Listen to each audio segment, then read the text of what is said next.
Let part 2 commence with Metro Exodus. This game was part of a buy 4 used games for $40 at GameStop. And I have always wanted to try the Metro series, and this is supposedly one of the newer ones. It came with a little map with the creatures in it and all that.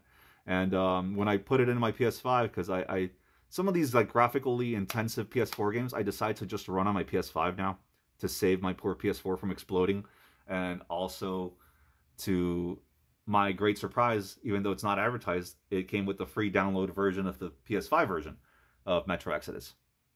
This is a third-person shooter. I mean, a first-person shooter, and you're somewhere in Russia playing as this guy named Artyom. I don't know much about the series, and you commandeer a train with a bunch of people, and you survive in a toxic wasteland, kind of like Fallout, except with the survival elements are really, really in depth. You have limited amounts of resources, like your bullets, the oxygen, and your gas mask. You have to change filters every now and then. The combat is relentless. There is no real pause. You look at your map and enemies are still attacking you. You swear that this Artyom guy is made out of paper mache because these enemies just rip through him like a knife through hot butter. It's very, very difficult. It looks great, but the storytelling just kind of lost me. It was kind of generic. And Artyom is a silent protagonist, which doesn't really do it for me anymore. If you're a fan of games like that, if that sounds like something you would like, yeah, check it out, sure. But yeah, not my cup of tea, and definitely the weakest out of the PS4 games that I picked up. This is one of 9 PS4 games I think I picked up. I got a lot of PS4 stuff in, especially with the GameStop deals. The PS4 is a fantastic system to play at the moment.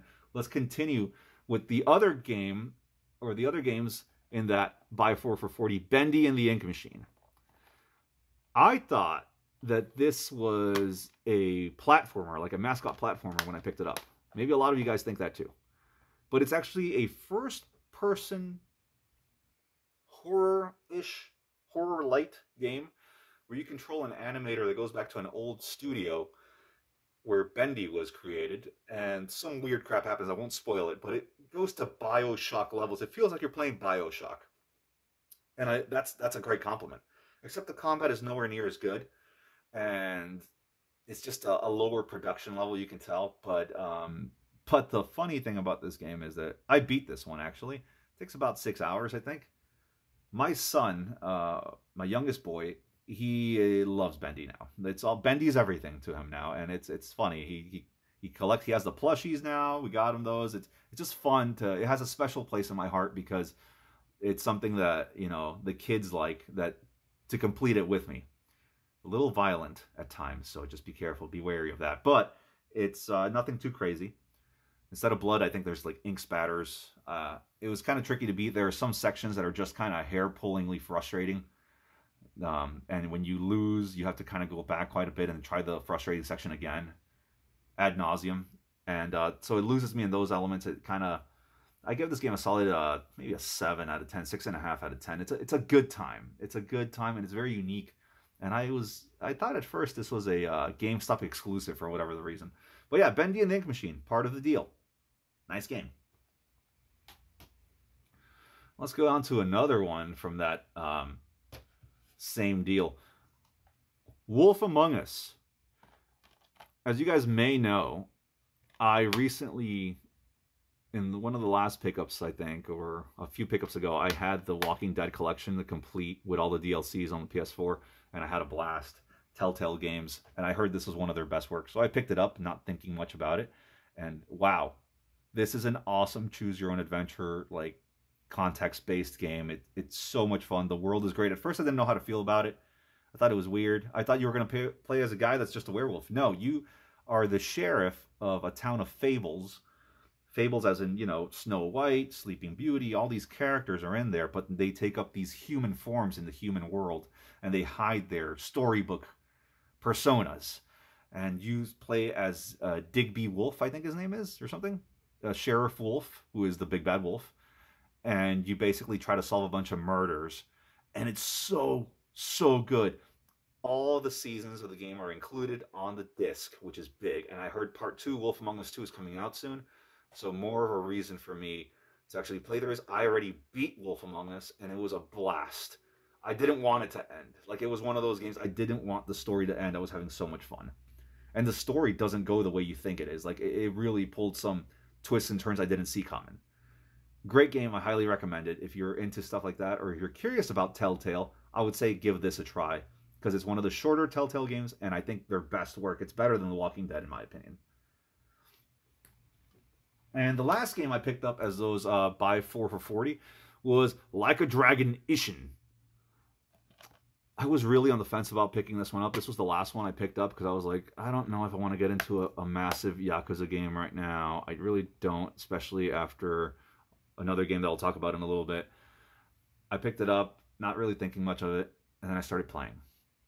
And it upgraded to the PS5 version for free again, which was really cool. This game is fantastic. You play as Saito Hajime, or that's his fake name, but it's an amazing game. You play as this Ronin in feudal Japan. I'm not sorry if I got that time frame wrong. And basically all the popular Like a Dragon or the Yakuza characters are in this time frame also. It's like their faces, like Goro Majima is still in there with his eye patch, but he's just has a different name now. No real connection. You don't need to play the Yakuza games to get an understanding for this one. You can jump into this one and just... I think the best samurai game I've ever played, tied with maybe Onimusha 2 just because of nostalgia. This game is so good. It's an open world. You have 3 different fighting styles, or 4 different fighting styles. One that's just your handgun, a revolver. One that's just your sword, barehanded. And one called Blade Dancer, where you use the pistol and the sword simultaneously. With crazy combos. The humor of the Yakuza series is still there. There's a lot of side quests. I feel like I did a lot of them. This took me about 40 to 45 minutes to beat. I've beaten this game also. And the storytelling is magnificent. It is so good. It just blew me away how much fun I was having. I really didn't think much of it. I was like, I had just completed another Yakuza game you'll see soon. And that one took me 140 hours. So I was like, do I really want to dive into another Yakuza adventure? The answer is yes. This game was great. I'm a big fan of the... I don't know how to say the studio's name, Ryu Gakutoku or whatever they are. They make amazing games. The Yakuza games are really big for me right now. Sega really hit it out of the park with these guys. This is a fantastic game. If you are on the fence and you see Like a Dragon laying around, I think it's very cheap actually. Pick it up. You will not regret it, especially if you're a fan of the Yakuza games or feudal Japan or samurai games. This is amazing, amazing.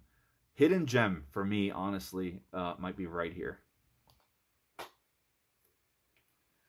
And those are the 4 that I got for that deal. Let's move on to some other PS4 games that I just picked up on their own. Spider-Man.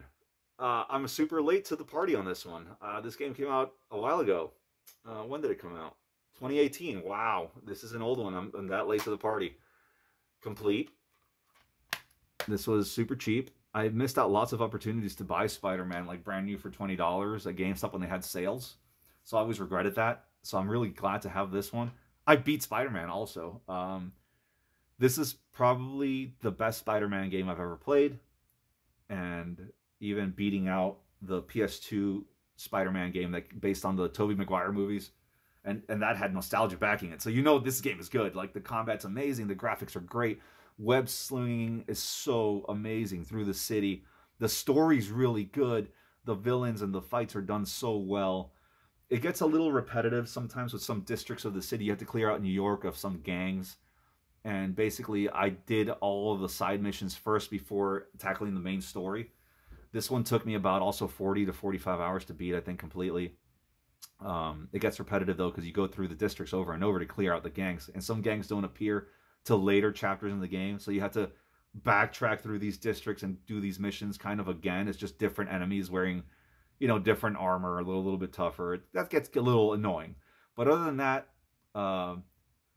fantastic graphics, amazing unlockable suits. It kind of makes me feel like I need to pick up Miles Morales now and Spider-Man too.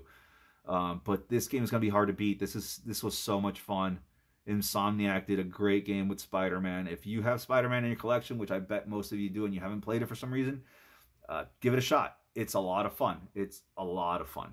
Spider-Man was fantastic. Another PS4 game I picked up is Call of Cthulhu. A little crusty on this box. I picked this one up. Um, the Cthulhu mythos is kind of intriguing to me. I beat this one too. Yeah, I'm on a roll here. This one, I don't know, 8 to 10 hours. This is a walking simulator, basically, with some mystery elements. There's no real combat to speak of, and at the very end there's some very light combat. But you explore a town. This game excels at setting a mood. You're this old-timey detective that goes to Blackwater Island, I think it's called, and to investigate a woman's death. And it leads to this craziness. The end kind of goes off the rails and loses me a bit. It goes into a little bit too psychological for my taste. But the build-up is fantastic. The ambiance is really nice. The graphics are a little ugly, but this was a fun game, and it kind of whet my appetite for the Call of Cthulhu lore and other games maybe that are associated with it. So I am pretty pumped to have beaten it, and I probably will never go back to it because it's a one and done type of deal. But this was fun. If you're looking for a quick little game to kind of go through and you're feeling like a little spooky, Call of Cthulhu on the PS4 is a good way to go. GameStop had another sale. And I picked up buy two used, get one free. Let's start off with the I haven't played these yet though. This is Dragon Ball Z Kakarot. Did you know that when I was a kid, the only anime I ever watched on Toonami was Dragon Ball Z, and I really loved it, even when the episodes started looping because I didn't have the newest ones yet. I heard this was kind of like an open world, almost RPG-like Dragon Ball game based on Dragon Ball C series, and you play as Goku and a bunch of other characters. It looks cool. It looks just like you're watching the cartoon. I haven't checked it out yet. I've seen screenshots. It looks phenomenal. I'll give it a shot. This was the game I kind of just had to pick up to make the deal work. The next two, though, I really wanted. Maybe I'll like Dragon Ball, though. Who knows? Valkyrie Elysium. Now that I have this game, and I flipped the cover to the alternate artwork because I don't like the new one or the official one.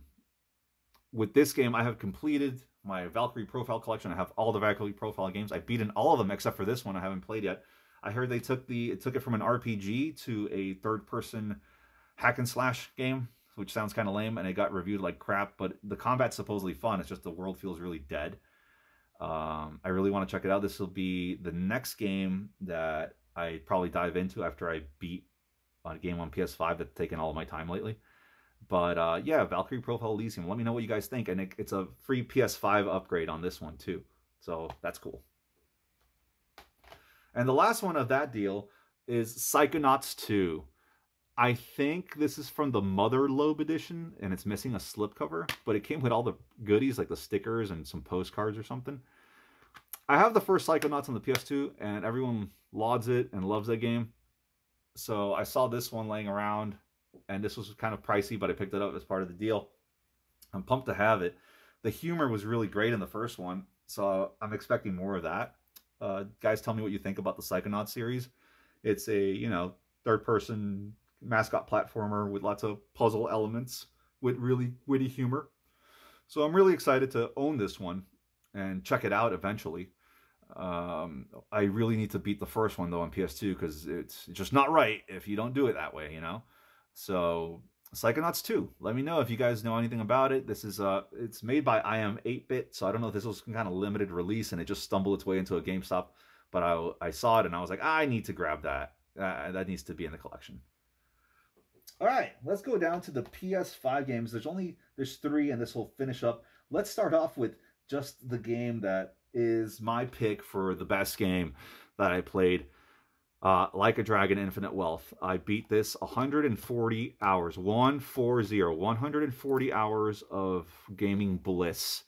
This is an RPG, realistic. Here it goes, Ryo ga Gotoku. They can do no wrong. With a poster that I'm going to frame.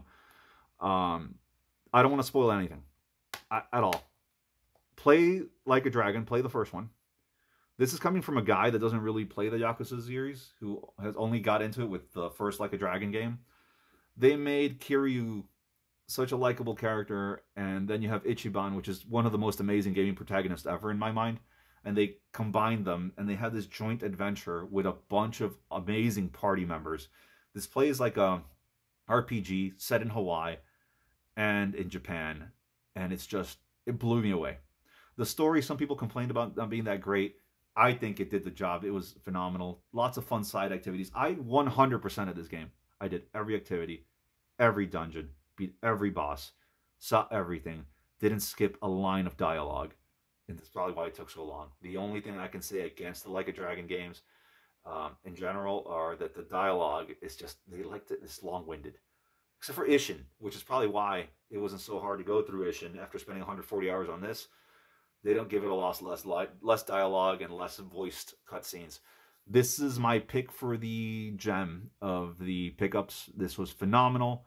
Best Buy had a sale on half off on this game for, inexplicably within like a month or two of release, and I picked it up. I had to. I love the first game so much. This is one of my top 5 RPGs, just tied with Like a Dragon somewhere in there.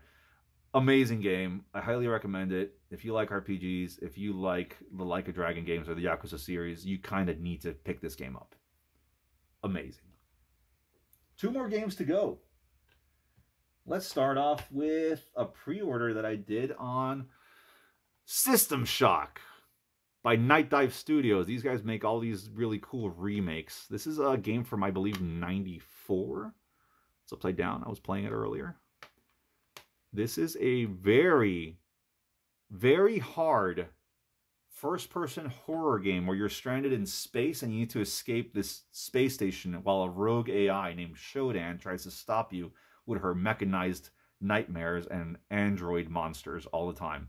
Like cyborgs, fleshy cyborgs, and the whole crew has been taken over.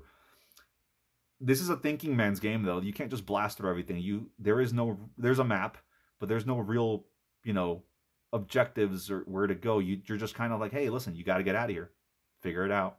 And you slowly figure out that you had to hack some terminals, go into cyberspace and fight viruses inside, kill zombie monsters in the real world, mechanized monsters, unlock special doors with key cards. Very old school, and a cool inventory system.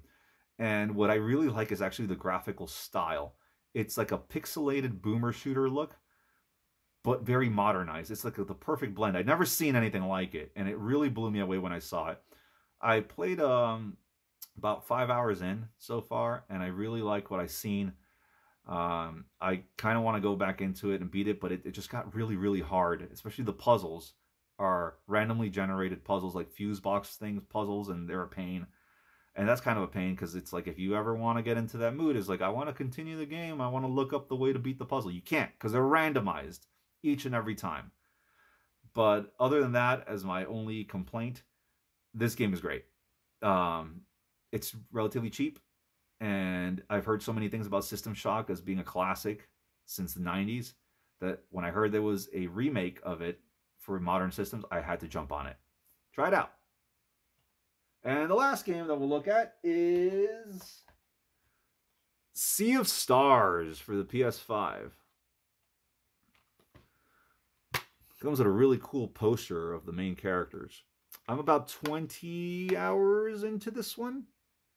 Heralded as the next coming of Chrono Trigger. I'm going to say that's not fair to both games. Chrono Trigger is an older game. It can't do the things that Sea of Stars can, and Sea of Stars can't really match the masterpiece that Chrono Trigger was yet. Anyways, I haven't beat it yet. It does enough to be its own thing. Amazing combat, beautiful sprite artwork, like digitized artwork. It's amazing. Fantastic music. So much passion. The game is dripping with passion for games, for RPGs of yore. And it's just such a good game. I'm having so much fun with this. This was also by I Am 8-Bit. I pre-ordered this through Best Buy. I've been pre-ordering. Shout out to Best Buy. They've been really coming through. I got System Shock, Sea of Stars, and Yakuza, Like a Dragon, or Infinite Wealth through them. And this is just a great game. I haven't beat it yet, but I will. As soon as I beat Sea of Stars, I'm going to dive into Valkyrie Elysium. I can't recommend this one enough. The combat system, to give you an idea, it's like some enemies, like, you have your a character uses a blade, a character uses a staff, so it's a blunt weapon versus an edged weapon. Some enemies will start charging up spells, and you have to break their spell. They'll have little icons of a blade and a staff, so you have to hit them with both types of attacks before the spell goes off. Really cool. Like, a sense of urgency is really there. There's a million mini quests and side activities to do. I haven't found them all yet. I'm kind of playing without a guide. I'm not looking up anything. I kind of want to use this as a time traveling machine to go back to almost SNES days when you just had to figure things out. I'm having a blast. Really great game. Anyways, guys, that's kind of it. I wanted to keep it brief because honestly, I want to go back to playing games immediately. I want to just go back into Sea of Stars right now. I hope you guys had fun watching this latest episode of Game Pickups. There's a lot of stuff in the horizon for me to play. I don't know when the next episode is coming out because I just feel like I have a lot of stuff to catch up on. It's not fair. I need to keep playing this stuff. I kind of like this. You know, I haven't beaten this many games in a long time. I feel like I'm on a roll, and I'm really enjoying being a gamer more than a collector, which is neat sometimes. Sometimes you got to switch it up, you know? No hate on either side.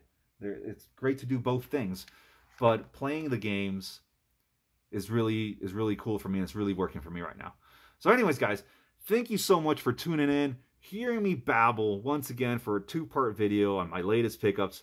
I hope you found something that you might want for your own collection. If you have any questions, comment down below, ask me whatever you want. I love listening to you guys, your opinions and your input, your questions, whatever you may have. Thank you so much for watching. I always appreciate you taking the time to watch my videos. Thank you guys so much. I really appreciate it, Churaskins. Churaska Voltorb signing out till the next collection video. See you later.